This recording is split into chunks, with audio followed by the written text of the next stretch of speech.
the line ultimately. 6 of the best teams in Heroes of New Earth right now going to be battling it out over the next 4 weeks, and then eventually leading into the playoffs, where that money's going to be on the line. So again, really excited once again here. A great weekend to get things kicked off, as we have back-to-back matches that should be pretty good.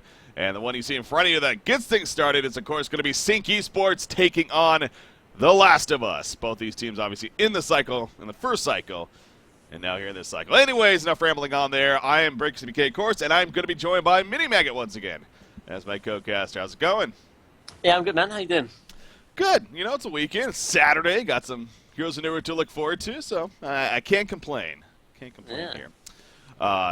Both these matches, again, should be good today. Obviously, we're getting started with this one, and then after this is actually the plan is CiC versus Reason Gaming should be happening. So, again, all these matchups really, obviously, a lot of good teams in it, so you're bound to have that, but should be a good Saturday ahead of us here. So, anyways, we're already into the draft, so let's just get right into it. Well, the first thing to actually note here is obviously you got CiC over here. They are using a ringer. Panty has stepped in. He seems like he's kind of the ringer guy for a lot of these teams. He's that fifth man, but who's he playing for? It looks like he's playing for... Well, it's Insania, isn't it? Because obviously they... wow, okay. Yeah, I was looking forward to see how Insania was going to do into CiC, but obviously I don't know, he can't make it for one reason or another. So that's a good point. Yeah, but I think 007, or not 007, The Last of Us, sorry, that tag is throwing me off. The Last of Us, I think I've got a ring. I can't remember what player they're missing, but I know they're missing one player. They're in an interesting situation, too. So we talked about support, no longer a part of CiC. It's going to be Insania, but yeah, as you're just pointing out, Panty's obviously ringing here for him today, so kind of unfortunate there, but it is what it is. But yeah, for The Last of Us, Meisty no longer a part of them either, and now I don't know what the deal was with there. It sounded like they just weren't, something just happened. They weren't really getting along, and in the end, Meisty no longer a part of the team. Diglett's now the new captain, it looks like. But yeah, again, this team has always had like an 8-man roster, so I'm not too sure as far as who they're really missing is basically how I'm going to put it. So, anyways, that's worth pointing out there though, but. Obviously they got a challenge here against CiC Esports, but definitely, they showed last season a lot of signs of life against a top team, so looking forward to a solid match at least. So yeah, they're both like really good teams and stuff, so I'm looking for a good game. I think like obviously the game before was just a game to get us back into the Pro League, and hopefully these two series are going to be good, interesting games that we can get pumped for. Because I'm ready for some good old Hon. Exactly. Good old Han indeed. All right, with that said, we're already in the second tier of bands now, so take a closer look and see what's going on here. Swiftblade, Chronos, Torturer, Magnus, going to be those initial bands. Rhapsody into Puppet Master, Drunken Master into Bubbles, and then Ophelia into Warbeast, actually. Now, a couple things to note there. Warbeast picked up by The Last of Us. What you got? He loves playing this hero, and he does play it well. In the jungle, so they got a comfort hero there. They also go the Puppet Master. Again, Puppet Master's kind of been dying off of the grand finals we talked about, CiC versus PMG. He lost all those matches, so it's like, is he as strong as people make him out to be?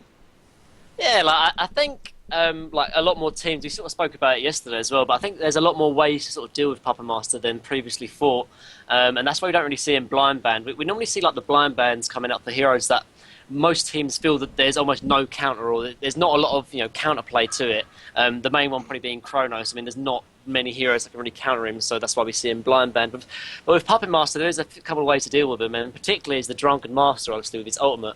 So no surprise why CiC picked up Drunken Master in the second pick here for why they picked him up as Puppet Master picked up for the Hellborn side. So. Yeah. Makes sense there. But again, you got the Warbeast picked up by The Last of Us, like I was talking about, so kind of a comfort hero for them in that jungle.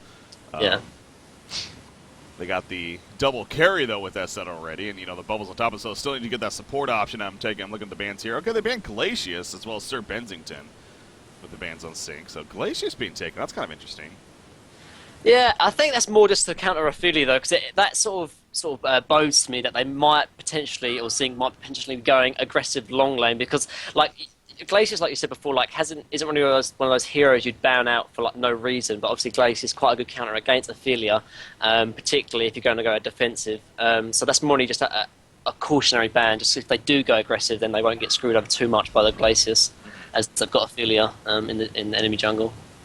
That makes sense there. And then they throw out Empath, of course, with their final ban even. So Wretched Ag, Pestilence, and Pebbles taken out by The Last of Us in the meantime. Again, Diglett, the one that the captain, like I said, Meister, I believe, was their captain, no longer part of the team. So kind of a different role fitting there. But again, Diglett's a fine player himself. In fact, again, guess what? I got some stats for you, Quincy. Once again, hooking us up, doing a great job as always. He put something together. This is actually kind of a unique stat. It's really interesting.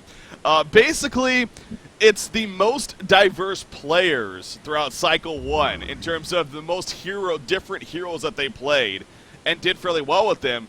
Diglett actually led the way with that. He played 17 different heroes throughout all Cycle 1. And what you got was actually also in that top 5 list. So clearly, the point being, this team tends to run a lot of different heroes with their players. It's kind of funny because on the opposite side of the spectrum, as far as the least amount of heroes played, it was actually BMG. And go figure, they won it, and they did what worked, as we talked about yesterday in the last cast. So kind of interesting there.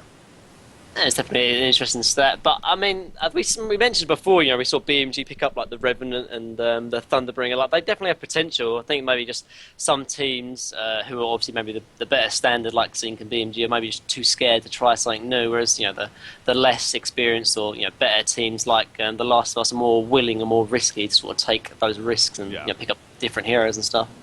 So yeah. All right, well, so there's that. But now, as far as this game continues on, we got Rally into Pharaoh here, going to be coming out.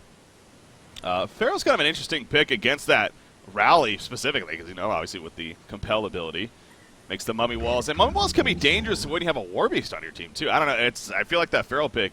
Well, what do you think?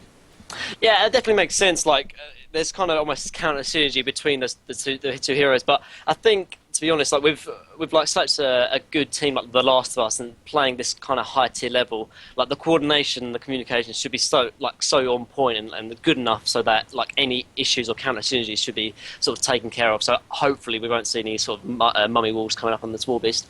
The one thing I want to talk about on the draft lecture on the Hellbourne side is I'm pretty sure they're going to be dodging mid. Because there's not really a hero they can dual mid with. Like, obviously you can dual mid with, say, the Puppet or the Pharaoh, but we saw last game with that, if you don't really dual mid with, like, a mid initiator, I think we saw against the Shrekker's Love when they ran, like, Doctor, Repulse, and Glaciers. Yeah. You saw him just absolutely get dominated, and I think it's better just to either dodge the lane entirely or, have a strong dual mid in the sense. So that's why I think they might be dodging mid, but and then just maybe send the War Beast in the jungle, and then have Marshall Arms and Puppet Master in the short lane, and then Pharaoh mid, or Bubbles, Bubbles or Pharaoh in the long lane or mid. I think that'd probably be the best decision here for The Last of Us. Yeah. Whereas the Zen could probably play up a couple of ways. They could either just run the Rally and Rhapsody mid and Drunken Suicide, or they could even run the aggressive tri lane that we mentioned before. That's why they banned out the Glacier. So I'm kind of intrigued to see how they might sort of lane this actually coming out from CiC. Yeah, we see, players playing well. That determines a little bit of information at least. You got KZ, of course, on that Drunken Master. So, again, as far as the rules at least, but yeah, exactly. Well, doesn't say exactly where they're going to go with the lanes. I mean, this is what I was wondering for CiC. Will they go maybe an aggressive tri lane, a pseudo tri lane even? They're playing against more of a passive jungler in that War Beast. I mean, Ophelia she goes boots first. She's heading towards the top lane. Yeah, they definitely go aggressive. I didn't know if they would 100% go for it, because I know some top teams aren't. They don't want to take a lot of risk, but I think it's definitely a risk that could definitely work. Like, they're going against a War Beast, isn't the strongest jungler. Ophelia could easily harass and take out the War Beast. And even Master of Arms isn't really the strongest support. We mentioned Glacius obviously being like maybe the superior support to sort of go against defensive or aggressive pseudo tri lanes to lock down the Ophelia. As well as Rally. Rally's a strong hero to go in an aggressive tri lane as well. Because of that compel, like if any of your teammates are in trouble, you can easily compel them out. It's like a tablet of command that we've sort of mentioned like in previous class as well. Yeah. So I think it's probably the better decision to go aggressive jungle, because like the worst or the last thing you want to do against like a War Beast in the enemy jungle is just to let him farm, because like the power of that hero in the late game is just absurd. So it's better just to shut him down from the start, because that's his real weakness, really. Exactly. Take care of business as soon as possible with that hero. Now, kind of wonder if The Last of Us and this War Beast especially, if they're going to pick up on this information. I wasn't necessarily noticing what the Hellhounds were able to pick up right here, but he's going back to base right now. He's going to pop some more Hellhounds here just after the horn and then go to farm. So I assume he's still going to head into his own jungle, but then if you're Yeah. if you're the Hellborn, I mean, does he need to make an adjustment sooner than later? As well, it just depends. The problem is that like if he does rotate into the enemy jungle, like it's probably the main thing he has to do because he won't be able to get farm any other way. But like when you go pseudo aggressive tri lane going against a pseudo defensive tri lane, once you give up the jungle, it's really almost the end for the laning situation at the start because once you lose control of the jungle, actually Mustrum's might be in trouble here actually. Yeah, the hero blocking coming up from Slap. He's setting it up. There's a staccato stuns, the compel on top of it, and Trent knows he's probably done for. He's going to throw out his own stun, but it doesn't matter. Slap gets credit. That is huge because that's a bloodlust kill for the Ophelia now. Oh, not the start you're looking for. He was trying to block the camp, which he accomplished, but it came at a cost. Definitely. But no, what I was going to say, actually, a good well played by what you got here, actually blocking the hard camp on the right side, if you see this, with one of his Hellhounds. So I feel he couldn't get hard camp. That's really well played. Yeah. But no, what I was going to say before that is once you give up the jungle, as the enemy jungle. So if Warbeast gives up this jungle to Ophelia is going to put so much pressure onto this Puppet Master as well as the middle lane that they're going to lose the lanes even further. But obviously, Warbeast isn't the strongest of junglers compared to Ophelia, so it's kind of like caught in a rock and a hard place because he needs to rotate. But at the same time, if he does, then Puppet Master and Bubbles are going to have a hard time because of this rotation from Ophelia. Man, I had to do a double take. I'm not going to lie. I saw, actually, top lane. They're going to die big time. Puppet Master doesn't stand a chance either. It is 3 versus 1. Master of Arms, who is still getting back. And that's what happened. So, the choice to go aggressive trial, and as you said, it could be a risk, but it could pay off big time. We're starting to see that payoff here, Minimaga. I mean, this is already a very, very strong start for CiC Esports. Yeah, and this is the problem. Like, although Warbeast hasn't really conceded his jungle to Ophelia, just having the presence of Ophelia in the jungle at the start, anyway, it's just putting so much pressure onto this Puppet Master. Obviously, he's died once now, but I mean, Bubbles has got to be careful as well because he doesn't know exactly where this Ophelia is, and like he could easily die as well, and just. The power and potential of Ophelia to rotate onto the other lanes is absurd, really. So that's why they needed like a hero like Glacius to really shut out Ophelia, because otherwise the other lanes are going to lose just because of this one Ophelia pick. Yeah. You see Slap right here. He has that Alchemist Ogre. In fact, Warby's going to try to pick it up. This could get interesting, actually. Yeah, just out of range. The Hellhound's too strong, though, and too fast even. Yeah, they're going to kill it. Okay, he tried, but yeah, wasn't in time. Here we go. Bubbles coming in right here. Dr. Pulsar may actually fall. He gets trapped. Flensmeister, one more auto attack uphill. Oh, it misses. It does miss. Diglett thought he had it, and so did we, but in the end, not enough. Meanwhile, the top lane, though, Rally's now in trouble. Can Mickey somehow escape? He does not have his compel. He's going to pop the health potion. It will go for a good duration. Finally gets taken off right there. Meanwhile, his supporting cast is chasing Warbeast, but he is going to be able to get to them. And actually, Master Ross and Puppet Master need to be careful right here. Okay, no, he compels away. Not going to take the risk right there. So, dang, those are some close calls for the Hellborn team. Nice. But they can't get either one. That's unfortunate. Yeah. And actually, I mean, Puppet Master and Master of Arms are actually playing this quite well. Seeing as they were sort of 2 kills down, like, to have this potential in the lane to really box out Rally. He's only 150 GPM. I mean, a Puppet Master doesn't have any higher farm, but still having this control in the lane is quite a big deal, actually, because really, it's the top lane that is really going to make a difference, and the swing in this game. So, I mean, I would be putting most of your attention onto this top lane, because if Hellborn can really like push out Ophelia and push out this sort of aggressive tri lane from the top lane, the Last of Us are going to be really, really ahead. I mean, they're ahead by like 1,500 gold at the moment, but it's just this is almost like a battle or the skirmish or the game in itself just right here. Like, I can't stress how important Ophelia being in this jungle is. He's going to cause so much trouble. I mean, Warbeast isn't farming well anyway, but just the presence of Ophelia in these lanes is absurd, really. Yeah, and you see, he still has boots on him to slap. He has 1,000 gold saved up, though. I want to say he's even something in his stash or something, because I feel like with the Bloodlust and the start that he's had, he's 2-0-0. It'd be a little bit more, but I mean, it's only 270 gold per minute, I guess, so maybe not too crazy. But anyways, the point being, his start again, very, very strong. And yeah, as you pointed out too, Warbeast also is, not having the best time either because of what's going on right here. So, I mean, they're going to be fighting for the pole camp at this point. When this is happening, things are really bad. If you're the Hellborn team in this case. By the way, the other lanes, real quickly, those are going on. I mean, so let's take a quick look at those. Diglett, he's been having a tough time. He got close to getting that kill, but as far as creep farm, holy crap. 26-9 Doctor, 10-2 Bubbles. That is one-sided there. I would not expect this to happen, to be honest. I mean, I would even give potentially the lane to Bubbles, really, in my opinion. Just I think he has the superior sort of spell last hit as well with his shell serve, and I think the harass he can give out the Doctor gives him the slight edge. I would not expect Doctor to be doing this well, but potentially he could maybe have went going for sort of the harass over the last hitting, because we did nearly get the kill on Doctor. If he did get that kill on Doctor, the lane would have been almost even. Actually, bottom lane. Yep. Just got the tail end of that, but. I mean, Drunken's such a strong laner, but against the melee, he's almost godlike. And yeah, this is what I expected, to be honest. Go Pharaoh against a Drunken Master, exactly how the lanes should be happening. And this just goes back to just good drafting coming out from CiC, really. I think they assumed and wanted to go the aggressive tri-lane, or aggressive pseudo tri-lane. And when you do that, you really want to pick like strong solo lanes that can really dominate, because that way the aggressive pseudo tri-lane can just focus on winning their lane. And leave the solos to sort of crush their own lane, just getting further and further ahead in golden XP. So, good draft coming out from Burns. But yeah, this Doctor really crushing this Diglett, and I think this is a big reason why the Last of Us are so far behind. Because say if like Bubbles gets level 6, has boots, and then can sort of TP to the top lane, he can himself push out the Ophelia and the Rally and Rhapsody, and really change the pace of this game. But because of this Doctor almost crushing him, he's not able to do this, and that's a really, really big deal. Yeah. He's still level 5, so doesn't even have that Kelfield just yet to get that presence at least. And yeah, same with Pharaoh. So you would think that if you're the sophomore team, those level 6 marks, I mean, you're almost in a spot of we just need to use those as soon as possible, get some kills, and definitely slow it down.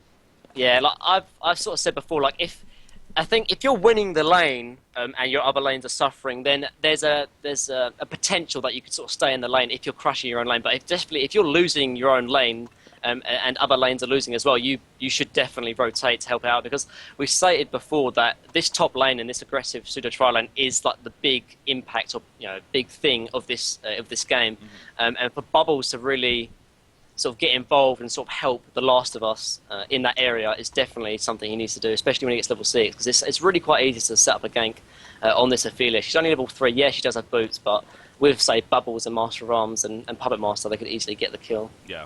So. Alright, looks like we're going to be resuming right here. Yeah, obviously playing on USC server. It is a US West team, technically, so that's where they match up on here. So it's when CiC's got gives the go-ahead, we'll be good to go. I was saying earlier I did have to do a double take with this Warbeast avatar. I almost thought for a second it was a cursed jungling. Some Indians. It's honestly very similar. It does look like a curse stage, doesn't it? It's with that big flaming sword and everything, but no, it is actually Warbeast, so let's clarify that. But what interesting thing what Penny's done here, he's actually blocked the whole of Warbeast jungle, actually. Oh yeah? Which is kind of a good play and somewhat of a strange play at the same time, because he shuts down Warbeast. Actually, Warbeast might be in trouble here. Yeah, speaking of shutting down Warbeast, this also works. Warbeast, he has no chance. Master of Arms just I got auto attacks, not much else, bro. I mean, he put the stun out, but again, Dr. Pulsar, he's already getting to a mark of being very scary, and that shows off right there. And now Master of Arms is going to be in trouble. Oh, boy. Rally's going to come, and he has a Compel. He'll just easily use that, and he falls once again. So, yeah, blocking all these camps on top of killing him. I think mission accomplished, right? Definitely. I would say, at the same time, it could be potentially sort of counter synergy, because obviously you're blocking Ophelia's camps as well. But I think, actually, in the end, it's probably the better play, because they've blocked all of Warbeast's camps, and Ophelia can sort of rotate back into her own jungle. She's done her job already, got 2 kills onto the important lanes. And obviously, Warbeast can't really go. Bubbles might be in trouble middle. Yep. He tried to shell serve in time. It wasn't going to happen. I saw that coming all the way. I mean, obviously, we got the God Vision. He does not. Yeah, what I was going to say, though, is that Warbeast can't really go aggressive onto Ophelia. Ophelia's obviously going to box him out, so it's best to sort of shut down Warbeast jungle. He's going into enemy jungle now, but Ophelia's going to be there, and he might be doing Ancients, actually. But either way, actually well played by CiC, actually, because Warbeast, obviously, he's got no farm to camp in his own jungle, and he can't rotate into the enemy jungle. Oh, actually, Pharaoh bottom lane. Yeah, Pharaoh's trying to go for a turn, even, maybe. Yeah, it's not even close to enough, though. There's just too many people there. The Hellfire's not really that strong, and yeah, he will fall. So I think this is just getting out of hand again quickly here in favor of CiC Esports. The Last of Us doing what they can, but again, they've hit those level 6 marks. And we just saw Wrath of the Pharaoh, though, used very, very defensively, trying to get away. Mission not accomplished. So, I mean, they have Kelfield. Warbeast, he said he just finished farming the Ancients at least. How's Puppet Master recovering? I mean, he's 280 gold per minute, not doing too bad here, but that's, you know, being the highest on your team, that's not good at the same time. So, yeah. if CiC keeps up the pace, then it's danger. And this goes back to the problem of picking a passive jungler like Warbeast. Like, you have the potential to run aggressive dual lanes, if not aggressive pseudo tri lanes. Yeah. Actually, I feel he might be in trouble here, as well as Rally going up top of. Oh, there's action from both sides. I feel in trouble as well as. Yeah, Puppet Master. Well, there you go. Okay, so yeah, they do get Ophelia killed. They got the top kill as well on Rally. Did come at a cost, obviously, with Puppet Master falling. Good response there from CiC, but yeah, you were pointing out, I mean, two different fights going on, and in fact, Trunka was actually bottom lane, but he poured it top and, you know, wasn't able to help Ophelia because of that. So, again, they did get the kill on Puppet Master, which is big, but finally some action happening in favor of The Last of Us there, at least as far as the numbers go, but Pharaoh top lane. Yeah. Well, back to him, and he doesn't stand a chance there as Seismic Slam once again connects. So down goes Pharaoh. That's now his third death here. Not getting anything going. He is level 6-0 again. He has his Wrath of Pharaoh now ready to be used. Yeah, I think The Last of Us really need to sort of find the pickoffs where available. Like, we've saw the pickoff going up into Ophelia, like, and if The Last of Us are afraid of, you know, the other heroes backing them up, then just get more heroes. Like, they need to get kills because they're far down, and just farming isn't the way a Puppet Master's going to be dead top lane as well. CiC is just a machine, man. They're just keeping it up. Rally's going to end up diving right here. The Puppet Show also forcing to kind of, and actually Puppet Master going to kind of hold him in place, put some good damage out, but he needs to be careful Where the again. TPs? The dive, yeah, like, no TPs, exactly. Like, if Pharaoh and Bubbles have TPs, that's like a triple kill right there, and they're back in the game straight away. Yeah. Like, that's almost unacceptable. Like, but especially when you have like heroes that are so good at counter initiating, like Bubbles and Pharaoh. I don't know if they had, you know, TP to a lane or whatever, but like if Bubbles and Pharaoh TP back in there, they are back in this game. They're only like 5,000 gold down, like with two or three kills, actually middle lane. What's going on there? Dr. Repulsor, yep, Mummy Wall's not too effective against him. Yeah, like, I don't know, maybe just because The Last of Us haven't played a lot together. I know they're using a ringer, but yeah. They can easily get back in this game. Actually, Master of Arms coming in middle lane. Oh, this could backfire, though, because Rally's here as well. Starting to see it silences them both, but Master of Arms still low. There's a Kelfield. Again, very defensive, though. They're using these big ultimate cooldowns. That's very defensive cooldowns. Bubbles in the meantime. He's going to be gone. Seismic Slam connects. Beautiful coordination coming out from CiC Esports right there. Warbeast, though, he's going, and he will pick off Dr. Repulsor, but at what cost right here? He's going to try to run away. Nice assistance from Puppet Master to lock down Kazu in the end. So, again, they do pick up a nice kill on a Dr. Repulsor, at least. But numbers in favor of CiC Esports. Yeah, that was great coordination, though. Lunge into the Seismic Slam. That's really well. I've never seen that done before. That was actually really, really well played. Quite cool to see. But no, like you saw there, like Dr. Repulsor was getting jumped on, and the whole of the CiC team just rotated to help him. And as a result, they got loads of kills. And I'd like to see The Last of Us do the same up top as well. Like if they rotated Bubbles and Pharaoh, they could have easily got a number of kills there. They just didn't. I think they might not be playing as a team well enough, or coordination issues or whatever. But they really need to sort of help the team whenever possible, because just farming your lane is not going to get you back from a deficit that is around like 6,000 gold and 4,000 XP. Yeah. They need to get kills to get back into this game. Yeah, like I was kind of saying at the beginning, I mean, this has always been a team that's had many players, but even going into the second cycle, honestly, they weren't even sure if they were going to play as, I mean, we were hearing different things, and so obviously they are sticking around to play as a team, but again, what kind of team? It's not necessarily even the same team, and they are at least using a one-ringer today, so yeah, the coordination definitely a little bit hurtful, but in the end, I mean, right now, this could be a big chance if they can make something happen here. Perhaps this is their chance to climb back in, but CiC Esports, all five are here. They're just going to push it in. I mean, as far as defense goes, two players on the top lane. In fact, Trail's going to be caught on, and he couldn't even cast a damn ability. Puppet Master, he joins the party, pulling on the Master of Arms. He's going to fall, and this is just CiC Esports just, well, the man-up is too strong. They have too many items, too much farm at this point, and that clearly showed right there, as well as getting out of position. Not the best. Yeah, like, and the problem is if they go, Bolt's going in. I mean, the idea is good, but where's the follow-up? Yeah, it's like the problem is like Doc's is sort of standing up in front, and if they go on him, the lockdown isn't strong enough really to sort of and burst him down. Like they have obviously the Bubble's silence, but I don't think they really have the potential damage to really take him down.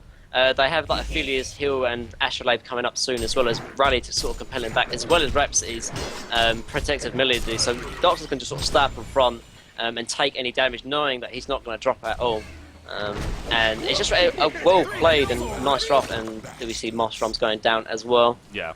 And this is just really falling out of control, to be honest. But like, and this sort of goes back to sort of team play over individual skill. Like, I mean, The Last of Us, I know some of their players, and they're extremely individual skilled. Like in TMM, they are like a force to be reckoned with. But when it comes to competitive, it's really the team play and the coordination that really stand out for the top team, because in the Pro League, like almost everyone has an equal, individual skill, but it's the team play and the coordination that really set the top teams to the average teams in the Pro League. Oh yeah, there's no doubt in that. So we talked about the Shrek and Slow versus BMG series. A lot of this comes down to, at least with a team like that, they're an amateur team, and it seems like that they have a core group of players. That's what I said. This Last of Us team, though, it's like they are kind of all over the place.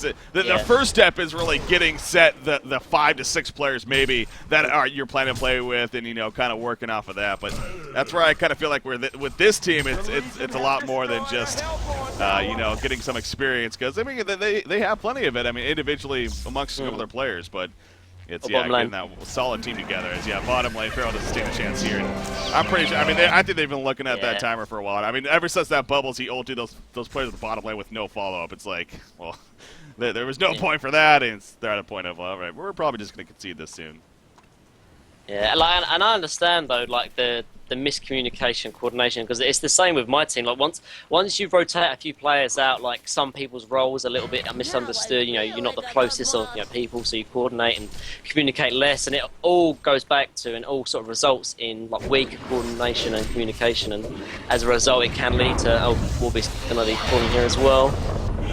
I mean, he has a lot of armor, but even not enough. But yeah, like, and if you don't scrim regularly as well, like your tween sort of coordination and communication is just completely off, and it shows in this game particularly, like why Zinc are just completely out on top. It just shows how important team coordination and communication really is. Yeah. Absolutely, absolutely. You see at the top lane. Okay, I mean, this is actually a decent chance. Bubbles invis this whole time, but with Warbeast dead especially, they don't want to go in just yet. Farrell, in the meantime, he's going to be caught on first. He gets him on himself. He uses Wrath of Farrell, but it doesn't really do a whole lot. Protective Melody coming in the background. That should do it. They're just going to clean up here. And I think our Hellborn team is going to throw in the white flag. There you go. Both you can see comes out, and it should be passing here. So CiC Esports, looks like they're going to roll to a Game 1 victory fairly easily right here in the end. I mean, again, though, you really look back at how this game started off, and it's just a couple of things. First off, the Bubbles versus Doctor, how he almost got that kill. That would have been big. And then also at the top lane, that no ports coming in. They could have turned it around. Definitely. But I mean, like, it was really the top lane that was the sort of slipping factor. Like, once Warbeast was shut down by Philly and, Rally and Rhapsody sort of started winning top lane, it was like just really spelling the doom here for The Last of Us in the end. And it didn't help that Doctor was really manhandling Diggler actually in the middle lane as Doctor versus Bubbles. But you never know, like the second game could be completely different. I think the draft maybe was a little bit off coming out from Diglett, but I think you said Micey obviously left, so Micey was doing the drafting beforehand, so you never know, he might switch up for the Legion side. I do prefer drafting on the Legion side actually, so that could definitely be a factor.